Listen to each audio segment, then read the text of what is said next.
The tax cut bill.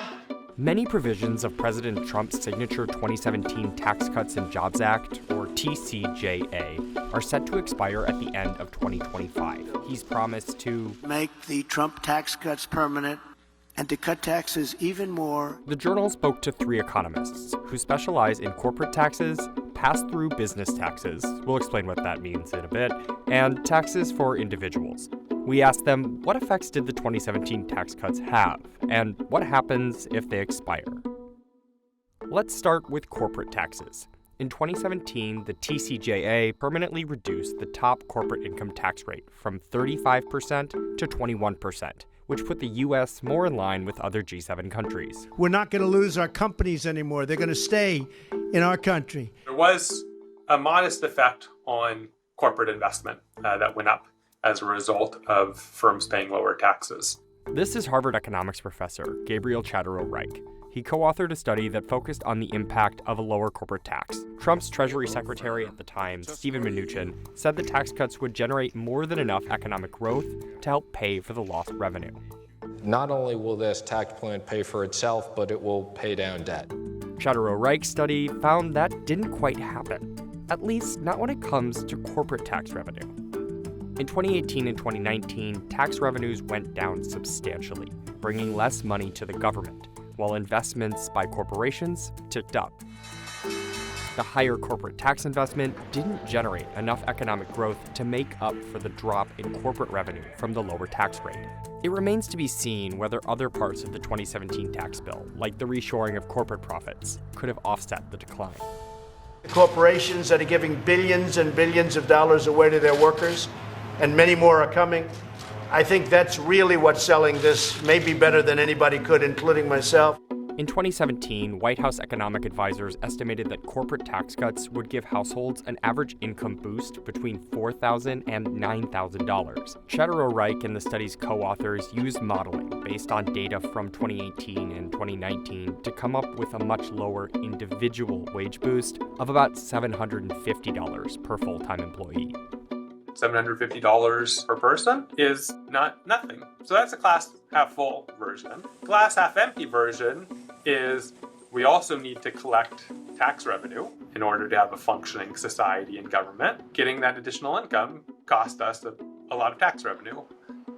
Now, let's look at how the vast majority of small to medium business owners file taxes. They are called pass-through businesses because owners pass their taxes through their individual income filings. They didn't get the permanent corporate tax cut. Pass-through business owners, I think rightfully said, hey, what about us? Economist Elena Patel studied the 199A provision, a deduction created in the 2017 bill that's set to expire in 2025.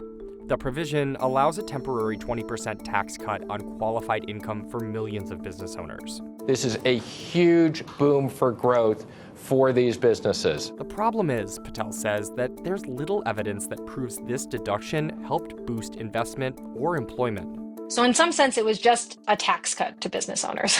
Anybody who runs anything out of their home, they're technically a business and they benefit from this. People who own pass-through businesses tend to be higher income. And so of course the benefit is going to accrue to the top. In this case, like it widely disproportionately benefited the top 1%. And so this is like some of the critique of this is that this tax cut really was targeted at the richest of the rich people in the United States.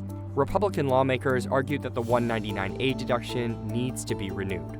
We will see even more closed for business signs up and down Main Street when their federal tax rate jumps to over 40%. If the deduction is extended, it's estimated to reduce federal revenue by nearly $700 billion over the next 10 years.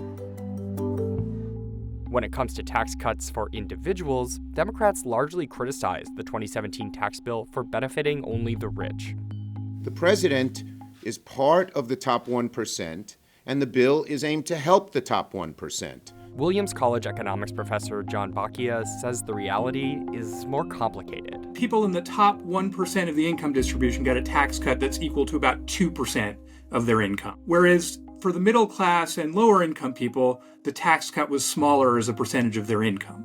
For people in the bottom 20% of the income distribution, the poorest 20%, tax cut was about 0.5% of their income. The percentages look small, but in dollar amounts, the difference between the cut for the top 1% and the bottom quintile is, on average, more than $60,000. The Congressional Budget Office estimates the cost of extending the individual income tax cuts as more than $3.25 trillion over the next 10 years, and more than $400 billion in increased interest. And then the question will be, how much will they offset with spending cuts? But those spending cuts might very much impact low and moderate income people.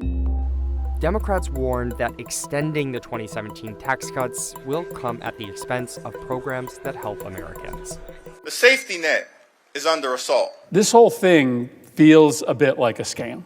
It is really tax cuts for billionaires. Republicans have made clear they will not hesitate to bleed healthcare programs dry. We're working right now to get everybody on board. I think everybody wants to be on this train and not in front of it. In February, House Republicans passed a budget blueprint that calls for at least $1.5 trillion in spending cuts and no more than $4.5 trillion in tax cuts over the next decade. The Committee for a Responsible Federal Budget, a nonprofit group that favors lower deficits, estimates that Trump's tax priorities would reduce government revenues between $5 to $11 trillion over the next 10 years. Elon Musk's Department of Government Efficiency has signaled that the work he's doing could help lower taxes. As we're finding savings, that's going to translate directly to reductions in tax. So. Yeah. It's still an open question how Trump and Republicans will bridge that gap. To fully extend everything is going to cost something like $5.5 trillion. So that's a lot of money.